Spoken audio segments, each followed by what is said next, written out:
नमस्कार मित्रों, आप सभी का स्वागत है आपके अपने फर्स्ट रैंकर इंस्टीट्यूट पर। आज हम लोग बात करने वाले हैं इकोनॉमिक्स वाले पार्ट पर। लेक्चर नंबर 5 है। आप लोगों को टेलीग्राम का भी लिंक दे दिया गया है। आप लोग टेलीग्राम चैनल भी ज्वाइन कर सकते हैं, जिससे आप लोगों को सारी सूचनाएं टाइम टू टाइम मिलती रहे, तो इससे आसानी से आप लोग क्लास की टाइमिंग को पता कर सकते हैं और टाइमिंग से आप लोग क्लास के टाइम पे उपस्थित रह सकते हैं। चलिए स्टार्ट करते हैं। आज अर्थव्यवस्था का हम लोगों का 5वां लेक्चर है। इस पे आज हम लोग बात जो करने वाले हैं वो आर्थिक शब्दावलियों पर विकास करने वाले हैं। तो सबसे पहली बात अगर हम लोग देखें तो यहाँ पर आर्थिक शब्दावली में पहला अगर हम लोग शब्द लें, आर्थिक समृद्धि। आर्थिक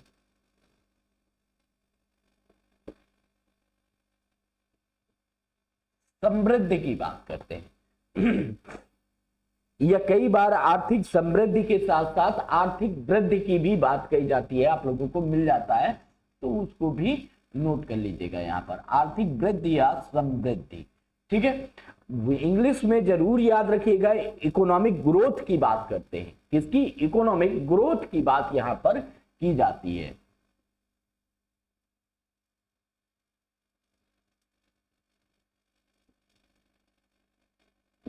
ग्रोथ की बात हम लोग यहां पर करते हैं, तो ये पॉइंट याद रखिएगा।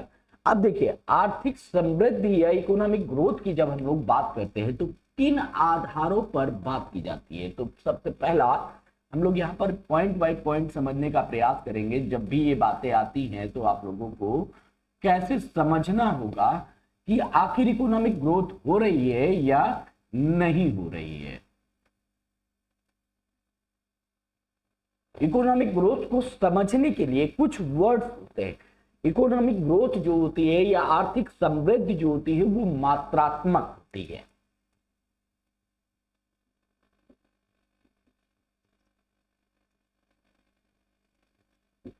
मात्रात्मक। अब यहां पर बात जो मैंने कहा कि मात्रात्मक यहां पर होती है इकोनॉमिक ग्रोथ। कैसे मात्रात्मक होती है, अब इसे समझने वाली बात है। जैसे कि मान लीजिए 2021 के डेटा में बात करें, यहां पर हमारा किसान है और 2022 को ले लें। यहां पर यदि किसान ने 2021 में किसी खेत से 10 क्विंटल गेहूं का उत्पादन किया और यही पर इसने 2023 में 20 क्विंटल एक खेत से उत्पादन किया, तो नॉर्मल सी बात है, इसकी क्वांटिटी में क्या हो रहा है? वृद्धि हो रही है। मात्रा में क्या हो रही है? वृद्धि हो रही है। अब जब मात्रा में वृद्धि होगी तो नॉर्मल सी बात क्या हो जाएगा, जब किसी भी ये 10 की जगह 20 उगाने लगा 23 में, तो यहां पर क्या हुई? मात्रा में वृद्धि हुई। अब देखो, यहीं से आप लोगों को समझ में आ जाएगा, मात्रा में वृद्धि कॉमन सी बात है। और भारत की अर्थव्यवस्था आज भी किसानों पे डिपेंड करती है ना? ऐसा तो है नहीं किसानों पे डिपेंड नहीं करती, किसानों पे डिपेंड करेगी। मात्रा में वृद्धि हुई तो ये क्या करेगा? आपके जो जीडीपी है, जीडीपी में वृद्धि करेगा, करेगा ना भाई। यहां पर अगर वो 5 क्विंटल गेहूं बेच रहा था और यहां पर वो क्या करेगा? 15 क्विंटल गेहूं बेचेगा, तो नॉर्मल सी बात है, ये 5 क्विंटल से 15 क्विंटल, ठीक है। तो यहां पर अगर वो 100 रुपए कमा रहा था तो वो क्या कर रहा है? अब यहां पर वो कितना हो जाएगा? उसका 3 गुना। अगर हम लोग देखें तो यहां 3 गुना उसका परसेंटेज में वृद्धि हुई, 3 गुना उसके जो उत्पादन हो रहा था उसमें वृद्धि हुई, तो निश्चित रूप से उसके 3 गुना लाभ में भी वृद्धि होगी। जब 3 गुना लाभ में वृद्धि होगी तो इसका मतलब क्या है कि वो 3 गुना ज्यादा सपोर्ट करेगा आपकी जीडीपी में, ठीक है। जीडीपी में वृद्धि करेगा। दूसरी चीज यहां पर क्या होगा? उसके उत्पादन में यदि हम लोग देखें तो उसके उत्पादन में भी वृद्धि हुई। उत्पादन में क्या हुई? वृद्धि हुई। नॉर्मल सी बात है, ये मात्रात्मक है तो उसके उत्पादन में भी उसके वृद्धि हो रही है, ठीक है। एक एक पॉइंट को समझना बहुत आसान तरीके से सारी चीजें हैं। कुछ ऐसा नहीं है जो आप लोगों को ना समझ में आए। भाई उत्पादन में वृद्धि होगी तो यहां पर क्या हो जाएगा, सेम चीज उत्पादन की बात अगर हम लोग देखें, उत्पादन में यदि वृद्धि हुई है तो जो 10 कुंटल का उत्पादन हो रहा था वो 20 कुंटल हो गया, जो 100 कुंटल पूरे उत्तर प्रदेश में उत्पादन हो रहा था आज 1000 कुंटल में पहुंच गया। तो क्या हो रहा, लगातार देख रहे हैं आप लोग उत्पादन में वृद्धि हो रही। अब जब उत्पादन में वृद्धि होगी मतलब यहां पर क्या हो रहा है, आपके पास पैसा ज्यादा आएगा।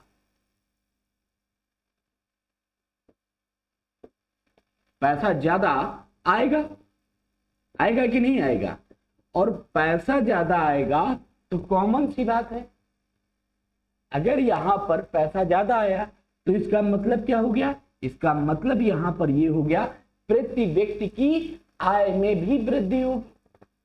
क्या हो जाएगा यहां पर, नेक्स्ट पॉइंट, प्रति व्यक्ति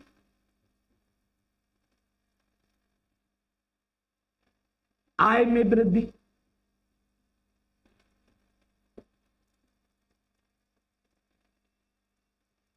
है ना, जब जीडीपी बढ़ रही है, उत्पादन बढ़ रहा है तो प्रति व्यक्ति आय में भी वृद्धि हो जाएगी, यहां पर कॉमन सी बात है। ठीक, अब जब देखो, अब देखो यहां पर चीजें समझने वाली हैं, बहुत एक दूसरे से कोरिलेट करेंगे तो बहुत आसानी से आप लोग चीजों को समझ पाएंगे, अगर कोरिलेट नहीं करेंगे तो नहीं समझ पाएंगे। जीडीपी में वृद्धि हुई, जीडीपी में वृद्धि मतलब अब किसके पास पैसा पहुंच गया, सरकार के पास पैसा पहुंचा।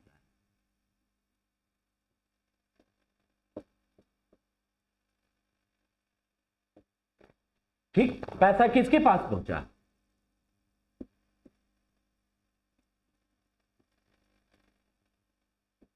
सरकार के पास पहुंचेगा। जीडीपी का मतलब यही हुआ ना कि आपकी जो जीडीपी में वृद्धि होगी तो इसमें सरकार के पास रेवेन्यू पहुंचेगा। जब सरकार के पास रेवेन्यू पहुंचेगा तो सरकार इनका खर्च किस पर करेगी, आधारभूत संरचना पर खर्च करेगी। सरकारें क्या करती हैं, अपनी आधारभूत संरचना को मजबूत करती हैं।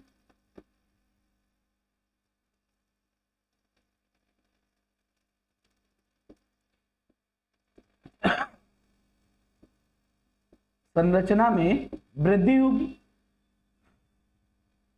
कॉमन सी बात है। गवर्नमेंट के पास जब रेवेन्यू पहुंचेगा तो वो रेवेन्यू को क्या करेगी, अपने इंफ्रास्ट्रक्चर को मजबूत करेगी, अपनी रोड को मजबूत करेगी। ठीक, क्या करेगी यहां पर गवर्नमेंट, सबसे पहला काम क्या करेगी, सड़क, जो बेसिक नीड है, पानी, बिजली,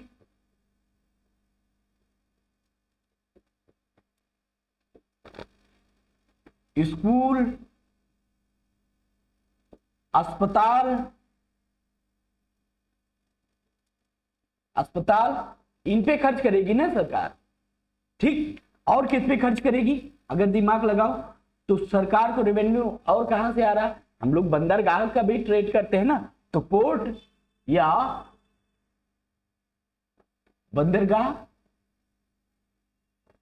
इन पे सरकार अपना खर्च करेगी, जिससे क्या हो जाएगा, जब ये संरचना मजबूत होगी। अब देखो फिर से एक लाइन आएगी, अब जब आधारभूत संरचनाएं मजबूत हो जाएंगी तो गवर्नमेंट क्या करेगी, और दुनिया क्या देख रही है कि भैया यहां पर सड़क की भी व्यवस्था गवर्नमेंट ने की है, पानी की व्यवस्था भी की है सरकार ने, बिजली की व्यवस्था भी की है, स्कूल की व्यवस्था, अस्पताल की, बंदरगाहों की अच्छी मतलब व्यवस्था गवर्नमेंट ने करके रखी है।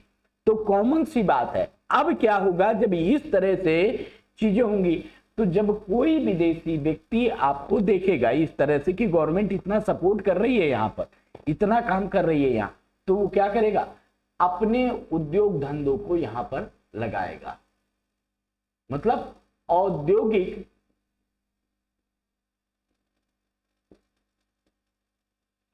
क्षेत्र विकसित होगा आपका।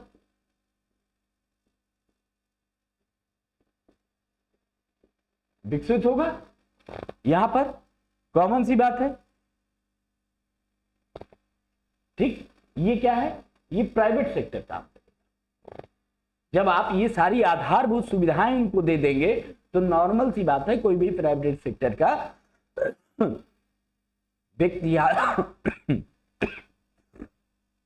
व्यक्ति आएगा और यहां पर आपकी इन सारी चीजों को देखकर यहां पर अपनी इंडस्ट्री लगाएगा, तो क्या हो जाएगा, आपका नए उद्योगों का निर्माण होगा।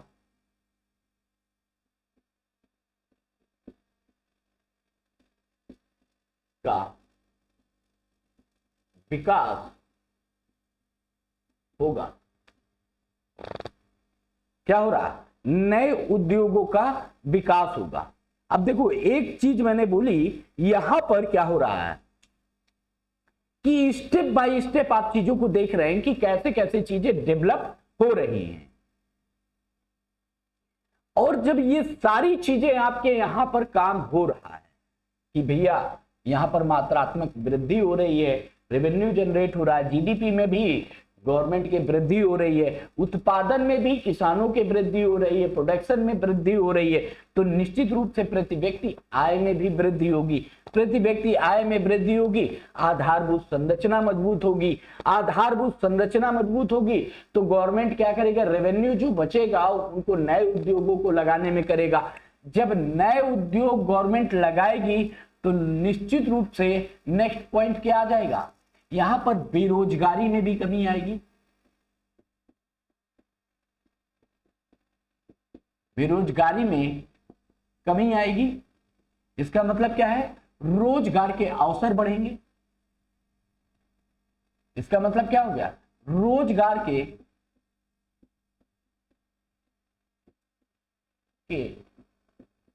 अवसर में वृद्धि होगी, कॉमन सी बात है। और जब आधारभूत संरचना गवर्नमेंट मजबूत करेगी तो इसके बाद क्या करेगी, जो इनके पास रेवेन्यू बचेगा आधारभूत संरचना के बाद, मजबूत करने के बाद, वो क्या करेगी, लोक कल्याणकारी, लोक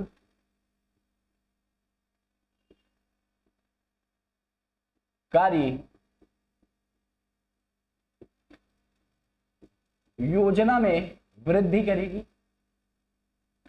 तो जब आप देखेंगे तो ये सारी चीजें क्या हो रही हैं, अगर यहां पर देखें रोजगार में भी वृद्धि हो रही है, बेरोजगारी में कमी आ रही है, आपके प्रति व्यक्ति आय में भी वृद्धि हो रही है, उत्पादन में भी वृद्धि हो रही है, औद्योगिक क्षेत्र भी विकसित हो रहा है। यहां पर नॉर्मल सी बात है, इसे औद्योगिक क्षेत्र भी आप लोग यूज कर सकते हैं, लिख सकते हैं औद्योगिक क्षेत्र का विकास। औद्योगिक क्षेत्र का क्या होगा, यहां पर, यहां अगर हम लोग देखें तो एक स्टेप में औद्योगिक क्षेत्र का विकास होगा। तो जब इस तरह की क्या होगा, जब ये निरंतर आप लोगों को दिख रहा है कि ये सब हो रहा है, तो कहा जाएगा कि उस देश में आर्थिक समृद्धि आ रही है या आर्थिक समृद्धि हो रही है। क्या कहा जाएगा, जब इस तरह की कंडीशन डेवलप हो जाएगी तो कहा जाएगा कि एक्स राष्ट्र में आर्थिक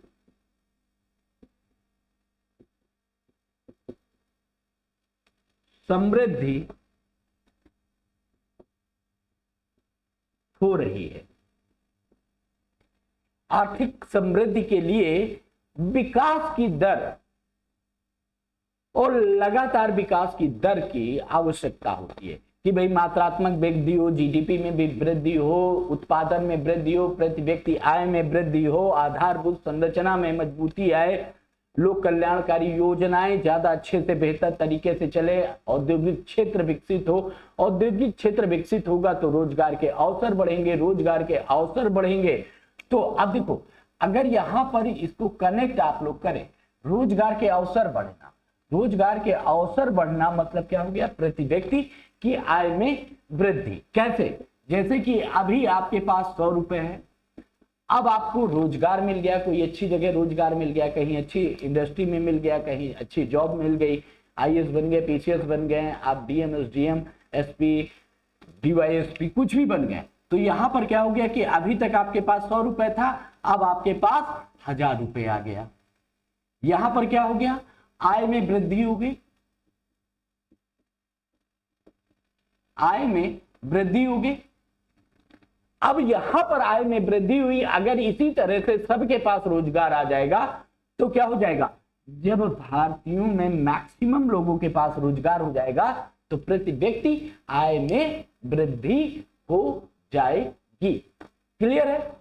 इस तरह से आप लोगों को चीजों को समझना है कि आर्थिक समृद्धि का मतलब है इकोनॉमिक ग्रोथ की। जब हम लोग बात करते हैं तो वहां पर मात्रात्मक होता है, गुणात्मक नहीं होता। ठीक है, जो चीजें हम मात्रा में बढ़ेंगी, गुणा में नहीं बढ़ेंगी। मात्रा का मतलब 1 2 3 4 5 6 7 8, गुणा का मतलब 2 4 16 169, इस तरह से बढ़ती हुई चली। ठीक, तो यहां पर क्या है, गुणात्मक नहीं है, मात्रात्मक वृद्धि की बात कर रहे हैं कि ग्रोथ हो रही है आपकी धीरे धीरे। ठीक है, ये पॉइंट क्लियर हो गया होगा मेरे हिसाब से। फिर भी अगर किसी को नहीं समझ में आ रहा, आप लोग कमेंट कर सकते हो, पूछ सकते हो, कोई चीज नहीं समझ में आती है, कोई इसमें संकोच नहीं है, ना ही टेंशन की बात है कि नहीं हम नहीं पूछ सकते हैं, क्योंकि बैच आप लोगों के लिए है, चीजें क्लासें आप लोगों के लिए हैं, तो आप लोगों को जानना समझना बहुत ज्यादा जरूरी है, क्योंकि ये सब चीजें आप लोग बुक्स में पढ़ते हो लेकिन समझ में नहीं आती है, तो हमारा काम है समझना। नेक्स्ट पॉइंट आता है आपका आर्थिक विकास। आर्थिक विकास, इकोनॉमिक डेवलपमेंट। इकोनॉमिक डेवलपमेंट की बात करते हैं। अब आर्थिक विकास की जब हम लोग बात करेंगे तो कैसे होगा, ये भी एक पॉइंट है आप लोगों के लिए, बहुत इंपॉर्टेंट पॉइंट है, आप लोगों को जानना और समझना चाहिए, क्योंकि प्रश्न यहीं से बनते हैं, चाहे यूपीएससी हो चाहे पीएससी हो, क्योंकि कॉन्सेप्ट इकोनॉमिक्स के बड़े घुमाऊ रहते हैं। उसमें क्या होता है, छात्र बड़ा फंसता है, कुछ चीजें ही नहीं क्लियर होती। जब तक वर्डिंग की मीनिंग नहीं क्लियर होगी तब तक आप वहां पर आंसर लगा ही नहीं पाओगे, और 100% गारंटी है क्वेश्चन यहां से आप लोगों को मिलते हैं। तो हम लोग करते हैं बात इकोनॉमिक डेवलपमेंट की, आर्थिक विकास की। ठीक है, मैं शॉर्ट फॉर्म में लिख रहा हूं, आप लोग उसको मैनेज कर लीजिएगा। ठीक, अभी हम लोगों ने आर्थिक समृद्धि में बात की थी मात्रात्मक, यहां पर क्या होता है, आर्थिक विकास में गुणात्मक विकास होता है।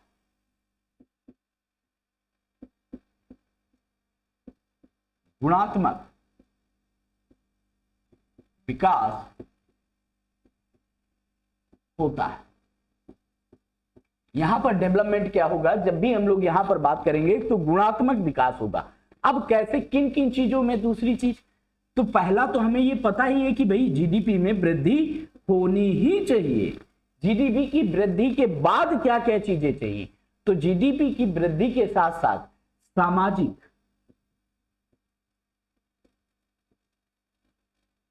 प्लस राजनीतिक, याद रखिएगा बहुत इंपॉर्टेंट है, सामाजिक राजनीतिक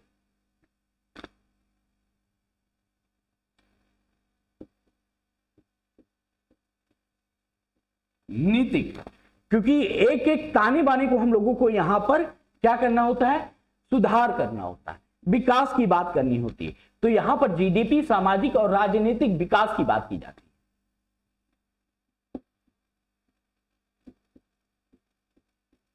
विकास की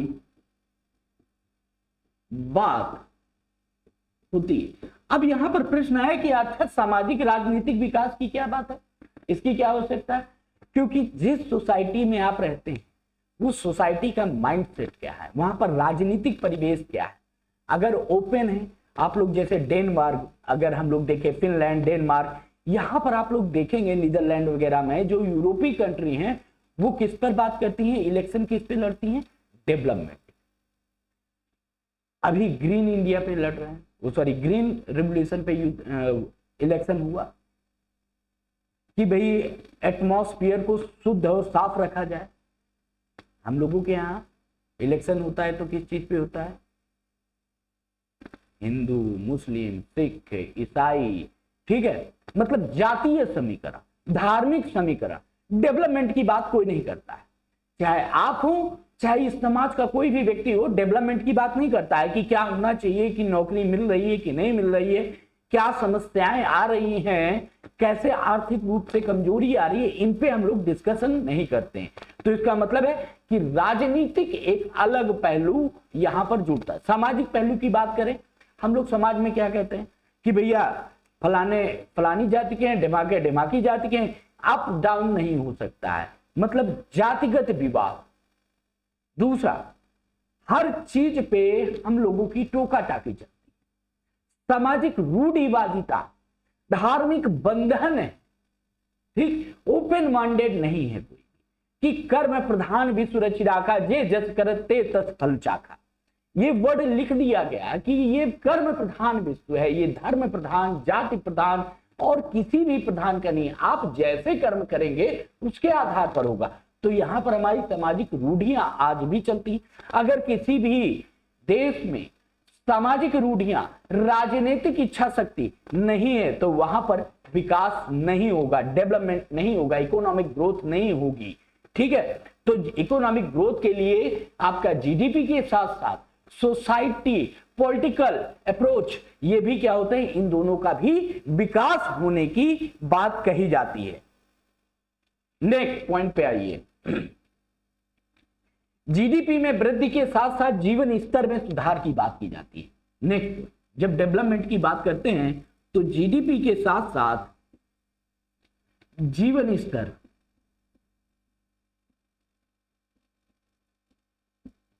में सुधार की बात की जाती है। अब यहां पर जीवन स्तर में यदि हम लोग सुधार की बात करें तो किन आधारों पे हम सुधार की बात कर सकते हैं, यह भी हमें पता होना चाहिए। सबसे पहले व्यक्ति को, जो एक प्रति व्यक्ति को पोषण की आवश्यकता होती है, ठीक, तो क्या उसको पोषण उसके मात्रा में मिल रहा है, नहीं मिल रहा है, तो पोषण के स्तर में वृद्धि होनी चाहिए। क्या होनी चाहिए, पोषण के स्तर पर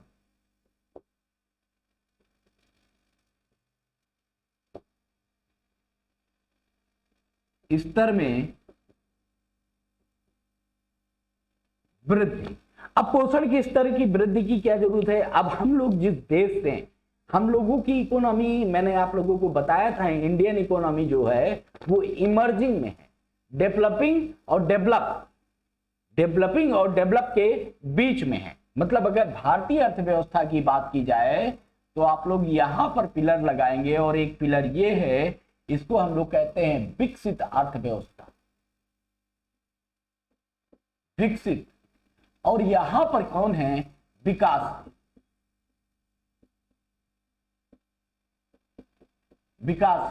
और हम किस में हैं, इमर्जिंग। अब इसका भी मतलब है, अगर हम लोग थोड़ा सा देखें तो यहां पर क्या है, एक तो विकासशील अर्थव्यवस्था और विकसित अर्थव्यवस्था दोनों के गुण पाए जाएंगे। मतलब अब हम लोग जैसे मीडियम क्लास नहीं होता है भाई, भारत में अगर देखा जाए तो मिडिल क्लास है। मिडिल क्लास क्या है, ना लोअर है ना अपर है, बीच में पिस रहा है। तो यहां पर हर तरह की अस्थिरता पाई जाएगी। क्या रहेगा, यहां पर अस्थिरता का माहौल रहेगा, और ये अपने आप को आगे बढ़ाने का प्रयास करेगा लगातार। इस अस्थिरता के माहौल में अपने आप को आगे बढ़ाने की बात करेगा। अर्थात अगर हम लोग कहें तो ये संक्रमण जोन में भारत की अर्थव्यवस्था इस समय क्या कर रही है, ट्रेवल कर रही है, चल रही है। ठीक है, क्योंकि हम लोग किधर बढ़ रहे हैं, अपने विकसित अर्थव्यवस्था की तरफ बढ़ने का प्रयास कर रहे हैं। चाहे हम हो, चाहे रसिया हो, चाहे चाइना हो, हम सब लोग इसी दिशा में आगे बढ़ रहे हैं। तो यहां पर क्या है, अस्थिरता रहेगी, समस्याएं ज्यादा रहेंगी। ठीक, क्योंकि हमें यह पता है कि हम विकासशील अर्थव्यवस्था के ऊपर आ चुके हैं, उनकी चीजों से हम लोग ऊपर हैं, लेकिन विकसित अर्थव्यवस्था से पीछे। जैसे कि मैंने एग्जांपल दिया मिडिल क्लास को यह पता है कि हम लोअर क्लास से अप और अपर क्लास से डाउन है, तो वो किधर बढ़ेगा, अपर क्लास। अपर क्लास बढ़ने के लिए वो अधिक संघर्ष करेगा, अधिक संघर्ष करने के लिए उसे सारी चीजों पे ध्यान देना होगा, एक एक छोटी छोटी चीजों पर, तब जाके वो वहां पर पहुंच पाएगा। मेहनत, हार्ड वर्क। ठीक, हम लोग किसकी भी बात करते हैं, हार्ड वर्क की बात करते हैं, तो सेम चीजें यहां पर भी आएंगी। ठीक है, अब देखो यहां पर क्या हो जाएगा, अब पोषण की आवश्यकता है, जितना व्यक्ति को आवश्यकता है उतना पोषण देना चाहिए। फिर जीवन स्तर सुधारने के लिए क्या चाहिए, शिक्षा चाहिए। फिर क्या चाहिए, स्वास्थ्य सुविधा चाहिए।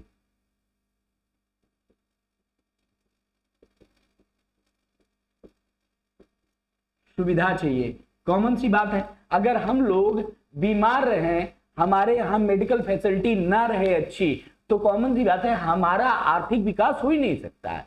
क्यों, क्योंकि कभी भी कोई महामारी आई तो गया पूरी तरह से हम लोग वहां पर क्या हो जाएगा, हमारी सारी चीजें ठप हो जाएंगी। ठीक, प्रति व्यक्ति आय में वृद्धि होनी चाहिए।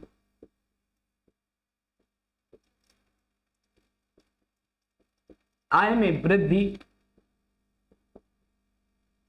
भाई प्रति व्यक्ति आय में वृद्धि होगी तो हम अच्छी हॉस्पिटल सुविधा प्राप्त कर सकते हैं, अच्छी एजुकेशन प्राप्त कर सकते हैं, अच्छा फूड चैन को ले सकते हैं, फूड प्रोसेसिंग जो होती है उसको हम लोग ले सकते हैं। अब वो बात अलग है भाई, बड़े लोग हैं कि वहां पर ये कहते हैं नहीं मेरा फिजिकल फिटनेस पे बात करते हैं, तो आप फिजिकल फिटनेस नहीं, मैं इन बेसिक चीजों की जो आप लोगों को, जैसे हम लोगों को रिक्वायर होती है, हम लोगों को खाना अच्छा चाहिए, पहनने को अच्छा चाहिए, है ना, तो वो कहां से आएंगे, जब ये सारी सुविधाएं आपको मिलेंगी।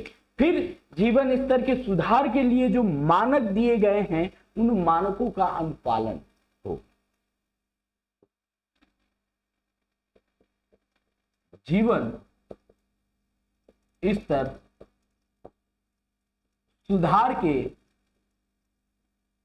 मानकों का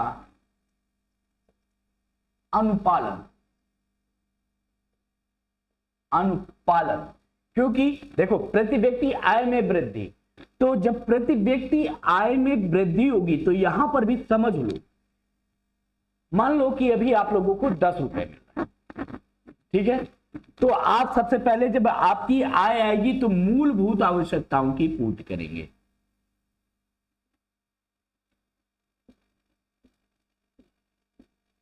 आवश्यकता की पूर्ति होगी।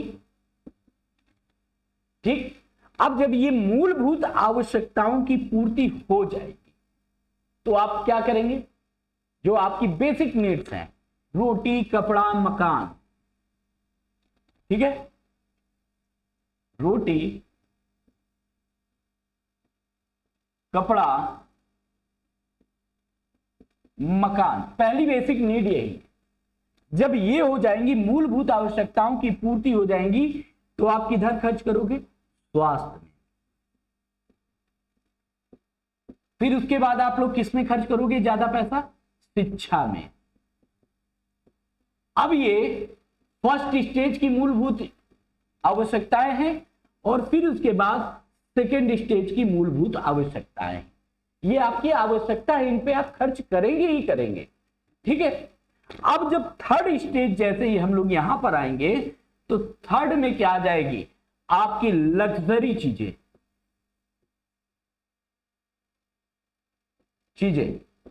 जैसे कि भाई अभी हमें रहने के लिए क्या चाहिए, घर चाहिए। अभी बेसिक नीड यही है ना, हमें घर चाहिए रहने के लिए। अब जब आपके पास रहने के लिए घर हो गया, चलने के लिए एक नॉर्मल गाड़ी है, सब कुछ नॉर्मल है आपका।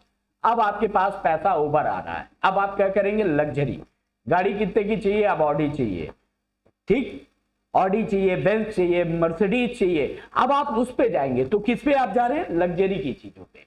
अभी फ्रिज आपको 165 लीटर में भी काम चल रहा था, अब डबल डोर का फ्रिज चाहिए। क्यों, अब लग्जरियस है। अभी तक आपके घर में जो पुराना घर बना हुआ था वो तो ठीक है, छोटा सा घर था, अब हमारे पास एक्स्ट्रा रेवेन्यू आ गया है तो अब आलीशान घर होना चाहिए। वहां पर क्या होना चाहिए, सब ऑटोमेटिक होना चाहिए, सारी चीजें सुविधाएं आप लेने लगते हैं।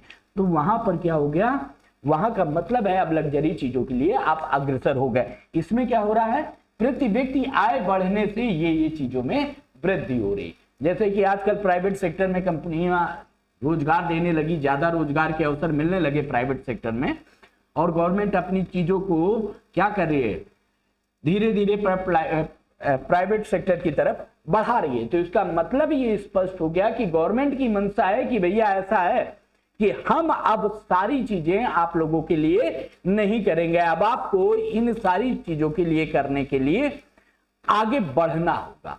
ठीक है, अब दूसरा पॉइंट आया कि ये चीजें तो मैंने बता दी कि ये चीजें होनी चाहिए। अब यहां पर आर्थिक विकास की माप कैसे की जाए, सबसे पहला पॉइंट यहां पर नेक्स्ट पॉइंट आएगा कि आखिर आर्थिक विकास की माप कैसे करें, कैसे करें।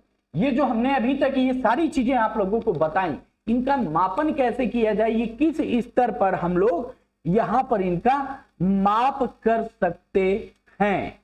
तो यहां पर मैंने अभी आप लोगों को बताया कि जब हम लोग आर्थिक विकास के माप की बात करते हैं तो किन मुद्दों पर जाते हैं, उनको भी एक बार सुन लीजिए। वैसे मैंने बताया है, लेकिन कई बार क्या होता है आप लोगों को बताने के बाद भी चीजें समझ में नहीं आती। तो आर्थिक विकास की जब भी माप की जाती है तो वहां पर यह देखा जाता है कि जो मूलभूत आवश्यकताएं हैं लोगों की, उनकी पूर्ति हो रही है कि नहीं। क्या होगी, सबसे पहले आर्थिक विकास का जब मापन किया जाएगा तो यह देखा जाता है मूलभूत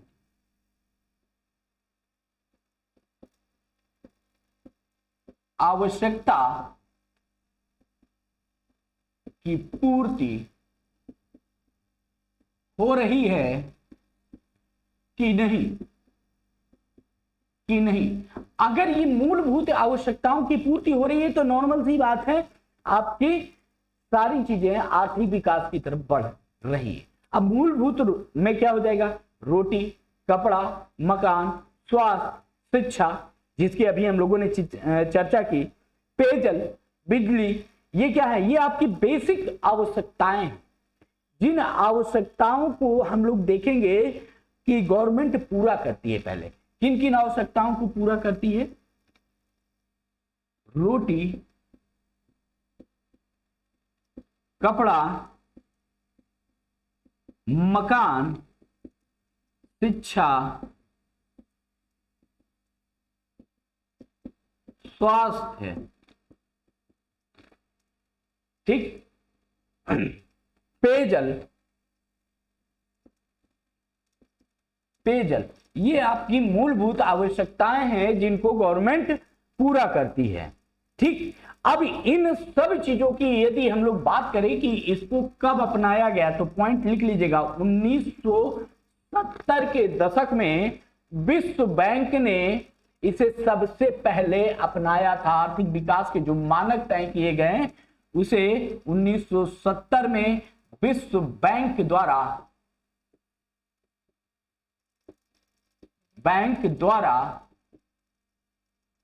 सबसे पहले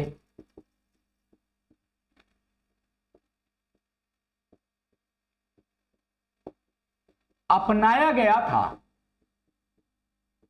बड़ा इंपॉर्टेंट पॉइंट है, कई बार क्वेश्चन पूछा गया है कि सबसे पहले आर्थिक डेवलपमेंट की बात कब कही, किसने कही थी।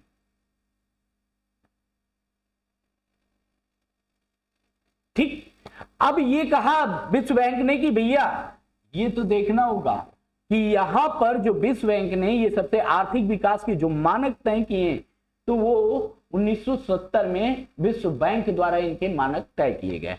अब जब यहां पर बात आई कि अब क्या होगा, जब इन सब मूलभूत आवश्यकताओं की पूर्ति हो रही है, याद रखिएगा, जब इन सब मूलभूत आवश्यकताओं की विश्व बैंक द्वारा, पॉइंट लिख लीजिएगा, विश्व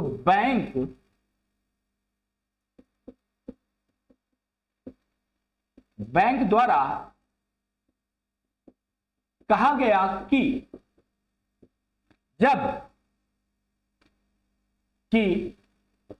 जब मूलभूत आवश्यकताओं की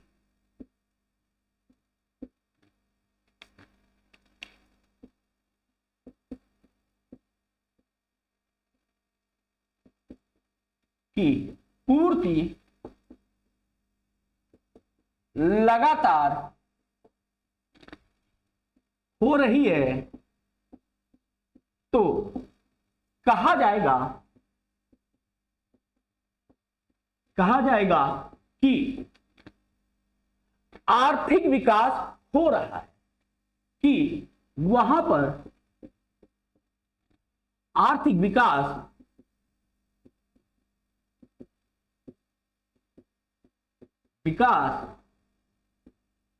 हो रहा है। मतलब समझ में आ गया कि जब आपको रोटी, कपड़ा, मकान, शिक्षा, स्वास्थ्य, पोषण, ये सारी चीजें आपको लगातार मिल रही हैं, तो इसका मतलब है कि इस एक्स जगह पर क्या हो रहा है, इकोनॉमिक डेवलपमेंट हो रहा है। अगर इन सारी आवश्यकताओं की पूर्ति नहीं हो रही है तो वर्ल्ड बैंक ने स्पष्ट 1970 में जो मानक लिए थे उसके आधार पर यह कहा जाएगा कि यहां पर आर्थिक विकास नहीं हो रहा है। क्लियर हुआ कि आर्थिक विकास यहां पर क्या मतलब है? क्लियर? चलें आगे।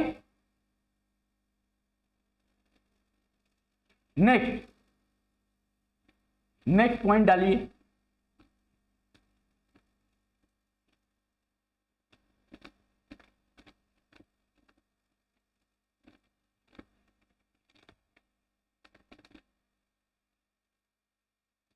लिखिए, जीवन की भौतिक गुणवत्ता सूचकांक।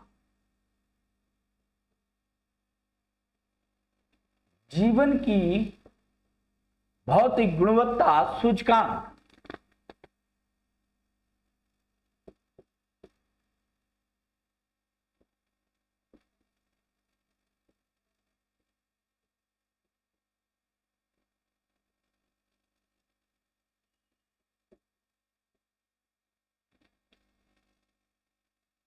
पॉइंट बनाइए, इंग्लिश में लिख लीजिए फिजिकल क्वालिटी लाइफ इंडेक्स।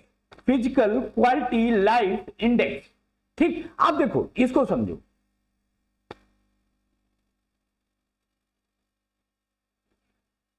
अब जीवन जीने के लिए क्या कहा गया कि भौतिक गुणवत्ता की बात कही गई है।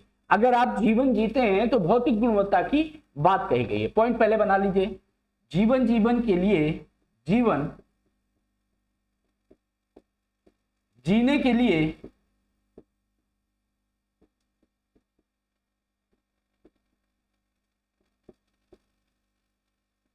भौतिक गुणवत्ता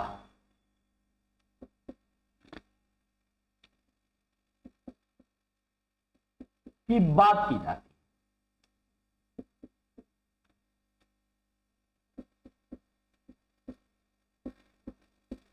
क्लियर है? आपको जीवन जीने के लिए भौतिक गुणवत्ता की बात की जाती है, और जब ये भौतिक गुणवत्ता की बात करते हैं तो इसके 3 मानक की बात की जाती है।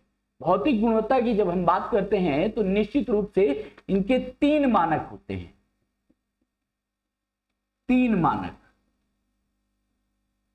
पॉइंट नोट कर लीजिएगा। इसके 3 मानक होंगे, उन 3 मानकों पर हमें डिस्कशन करना होता है। सबसे पहले जीवन प्रत्याशा।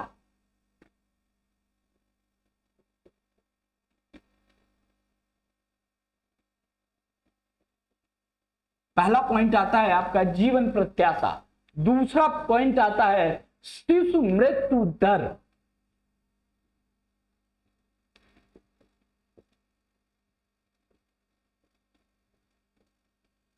मृत्यु दर। और तीसरा पॉइंट आता है साक्षरता।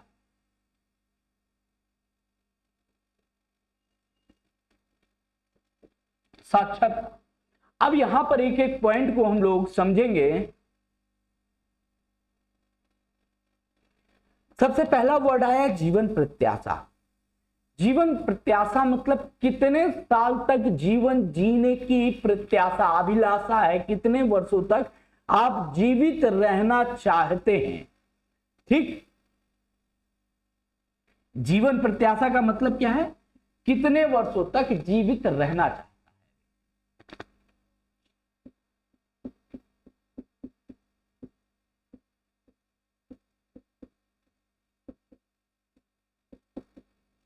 चाहता है। कुछ व्यक्ति होते हैं वो कहते हैं मौतें नहीं आ रही, कुछ व्यक्ति और भी जीना चाहते हैं। मतलब लाइफ एक्सपेंस, अगर हम लोग देखें कि लाइफ में आप कितनी लाइफ आपकी आगे जा सकती है, वो किसके आधार पर होती? भैया जीवन जीना चाहता है, ये लाइन मैंने बोल दी कि भाई वो कोई भी व्यक्ति कितने वर्ष जीवन जीने की इच्छा रखता है, उसके आधार पर ही जीवन, उसे ही हम लोग कहते हैं जीवन प्रत्याशा। लेकिन अगर जीवन जीना है तो उसके लिए क्या चाहिए आपको? अच्छी स्वास्थ्य सुविधा,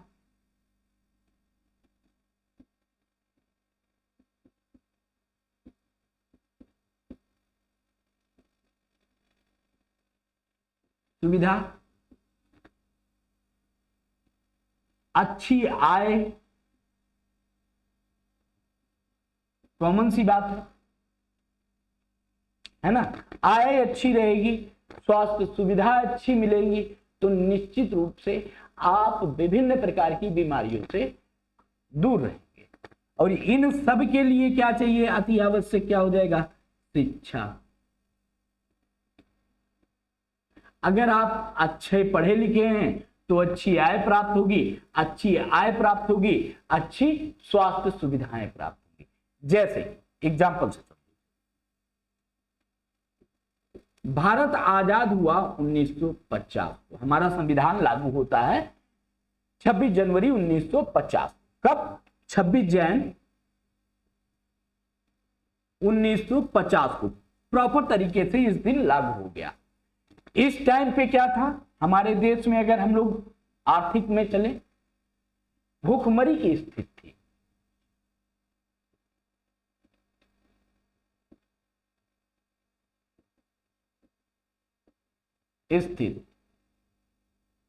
अब भूखमरी की स्थिति है तो यहां पर ये कॉन्सेप्ट लागू ही नहीं होता है। जीवन प्रत्याशा वाला खेल ही नहीं था वहां पर। क्या था? भूखमरी मतलब सबसे पहले अनाज, सबसे पहले अनाज, जो गवर्नमेंट के सामने एक चुनौती आई वो थी अनाज उत्पादन की। सबसे पहला काम तो गवर्नमेंट ने क्या किया? मोटे अनाज को बहुत विकसित रूप में, बहुत बड़े रूप में, पैमाने पे क्या किया कि उसकी खेती की जाए। और बड़े रूप में आप लोगों को बाबा बाबा से, अपनी दादी वादी से सुनने में आता होगा कि पहले जौ, बाजरा, ज्वार, ये सब वो लोग खाते थे और फिट भी रहते थे। आज हम लोग आटा, ये वो 3-13 खा रहे हैं, मैगी, पास्ता और माइक्रोनी और क्या पिज्जा, बर्गर वगैरह सारी चीजें आ गई ना। क्यों? आज आपके पास रेवेन्यू है। लेकिन यहां पर क्या था? अनाज की बेसिक नीड थी। मतलब जीवन जीने के लिए पहले भोजन, रोटी की व्यवस्था, रोटी। तो सबसे पहली गवर्नमेंट ने काम क्या किया? रोटी की व्यवस्था की तरफ, ना कि आपके हॉस्पिटल सुविधा। तो आपको पता होगा कि उस दौर में क्या था? बीमारी आती थी और बहुत से लोग टैब हो जाते थे, मर जाते थे छोटी छोटी बीमारियों। अरे माता निकल आई, किसी को फीवर आ गया, किसी को मलेरिया हो गया, किसी का कुछ हो गया, तो छोटी छोटी बीमारियों में लोग मर जाते थे क्योंकि स्वास्थ्य सुविधाएं अच्छी नहीं थी। इसका मतलब क्या है? उस समय हम जीवन की भौतिक गुणवत्ता, या अगर हम यहां पर करें फिजिकल क्वालिटी लाइफ इंडेक्स की बात हम नहीं कर सकते थे। क्यों? क्योंकि इंडेक्स की कहानी तब आएगी जब हमारे पास कुछ होगा। जब हमारे पास कुछ है ही नहीं है तो समस्या। लेकिन आज की डेट में 2020 में कोरोना जैसी बड़ी बीमारी आई और उसमें लोग मरे भी, ऐसा नहीं। कई समस्याएं ये थी, कई लापरवाही से मर गए, कुछ डर से मर गए और कुछ बाकी चीजों के कारण मर गए। तो वो चीजें आप लोग जानते हैं। बालक नहीं है, यूपीएससी की तैयारी कर रहे, पीएससी की तैयारी कर रहे, तो सारी चीजें जानते हैं। ठीक। तो यहां पर क्या था कि जब भारत आजाद हुआ तो हमें फिजिकल क्वालिटी इंडेक्स वाली बात ही नहीं थी। हमें जीवन जीने की इच्छा नहीं है, हमें पहले इन सब चीजों में भोजन की, मतलब बेसिक नीड्स की बात कर रहे हैं। तो उस बेसिक नीड से आज 2023 में आते आते नेहरू के काल से मोदी के काल में आए। इसका मतलब है कि कई चीजें स्टेप बाय स्टेप सुधरती हुई चली गई। आज हम लोग अच्छी शिक्षा की बात करते हैं, अच्छी आय की बात करते हैं और अच्छे एजुकेशन के साथ साथ हेल्थ सिस्टम की बात करते हैं। अब शिशु मृत्यु दर की बात करें, यहां पर होता क्या है, शिशु मृत्यु दर मतलब 1000 बच्चों में 1000 बच्चों में कितने बच्चे जीवित रहते हैं जिनको हम लोग देख पाते। जैसे मान लो कि 1000 बच्चों में 800 बच्चे हैं, 800 बच्चे बचे, तो शिशु मृत्यु दर कितनी हो गई, 200 बच्चे यहां पर मर रहे हैं। ये हो गई शिशु मृत्यु दर। तो अगर ये शिशु मृत्यु दर की दर में कमी आए तो क्या हो जाएगा, हम लोग किधर बढ़ रहे हैं, फिजिकल क्वालिटी लाइफ इंडेक्स की तरफ बात कर रहे हैं। हम उन चीजों को समझ पा रहे हैं, उन चीजों को धीरे धीरे कहां जा रहे हैं, आगे अग्रसर होंगे। पॉइंट समझ में आ रहा है कि यहां से हमें ये समझ में आएगा कि जब हम लोग डेवलप्ड कर रहे हैं, विकास कर रहे हैं, आर्थिक विकास की बात करते हैं, किसकी बात कर रहे हैं हम लोग, आर्थिक विकास की। आर्थिक विकास के लिए यह भी एक आवश्यक अंग है। क्यों आर्थिक विकास के लिए आवश्यक है भैया, जब ये बता दीजिए कि जीवन की गुणवत्ता ही आपकी जो फिजिकल ग्रोथ है वही नहीं हो पा रही है, तो नॉर्मल सी बात है ये सारी चीजें फिर नहीं होंगी। डेवलपमेंट कैसे होगा, आधार क्या है डेवलपमेंट का, है ना। तो इकोनॉमिक डेवलपमेंट के लिए ये भी एक आधार बनेगा। नेक्स्ट पॉइंट आती है साक्षरता। अगर आप पढ़े लिखे हैं तो नॉर्मल सी बात है, अपने दिमाग से आप सोचिए, अगर आप पढ़े लिखे हैं तो जरूरी नहीं है कि गवर्नमेंट जॉब मिलेगी, जरूरी है कि गवर्नमेंट जॉब मिल जाए हम सभी को, ऐसा तो है नहीं, सभी को गवर्नमेंट जॉब नहीं मिलेगी। मतलब अब आप अपना बिजनेस लगा सकते हैं, अपनी चीजें शिक्षित हैं, आप पढ़ा सकते हैं। जैसे मैं आप लोगों को पढ़ा रहा हूँ, ये भी मेरा एक जॉब है, मेरा एक काम है जो मैं आप लोगों के साथ जुड़ के करता हूँ, ठीक। अब कुछ लोगों को मेरा पढ़ाना समझ में आता होगा, कुछ लोगों को नहीं आता होगा, कुछ लोगों को ये लगता होगा कि सर बहुत ज्यादा बताते हैं, बहुत ज्यादा एक्सप्लेन कर देते हैं। तो एक्सप्लेन भी आवश्यक है, क्योंकि अभी इकोनॉमिक जो चल रही है ये प्रारंभिक परीक्षा की है, आप लोगों की ये प्री एग्जाम की तैयारी है, मेंस की और यहां पर बेहतर। तो चीजें क्या है कि हमें जब तक हम चीजों को ओपन नहीं करेंगे, खोलेंगे नहीं, तब तक चीजें जानेंगे नहीं। तो इसके आधार कौन कौन से हो गए, जीवन प्रत्याशा हो गई, शिशु मृत्यु दर हो गई और साक्षरता हो गई।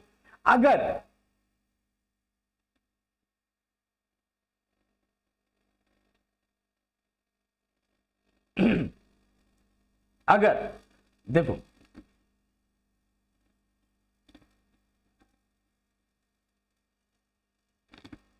1 2 3 4 5 6, ठीक। ये मानक क्या हो रहे हैं कि किसी राष्ट्र के यदि मानक ये धीरे धीरे आगे बढ़ रहे हैं, ठीक, ये जीवन के भौतिक गुणवत्ता सूचकांक की बात करें या फिजिकल क्वालिटी लाइफ इंडेक्स की बात करें, कि ये मानक धीरे धीरे जब ऊपर उठते हैं, या मानकों में विकास हो रहा है, हम सीधा कहें मानकों में विकास हो रहा है।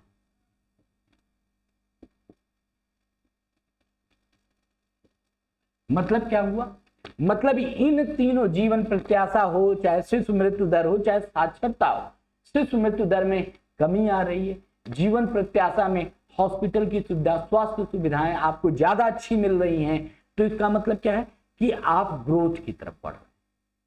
आपके यहाँ बेसिक नीड्स की जो मूलभूत आवश्यकताएं हैं, उनकी आवश्यकताओं को पूर्ण कर चुके हैं। आप क्या कर चुके हैं, पूर्ण कर चुके हैं या पूरा कर चुके हैं। और जब आप अपनी बेसिक आवश्यकताओं की पूर्ति कर लेंगे, तब जाके इन मानकों की तरफ आप आगे बढ़ते हैं। रोटी कपड़ा मकान जब आपका पूर्ण रूप से व्यवस्थित हो जाएगा, तभी आप इन मानकों की तरफ बढ़ेंगे कि स्वास्थ्य जीवन की प्रत्याशा, स्वास्थ्य सुविधाएं बेहतर हो जाएं। ठीक, तो स्वास्थ्य सुविधाएं बेहतर हुई मतलब क्या हुई, मरने वालों की संख्या में कमी आ जाएगी। पहले क्या होता था कि छोटी बीमारी हुई थे, अब क्या हुई, बड़ी से बड़ी मतलब कैंसर जैसी लाइलाज बीमारियां, कोरोना जैसी बीमारी से लोग बच बच के आ गए।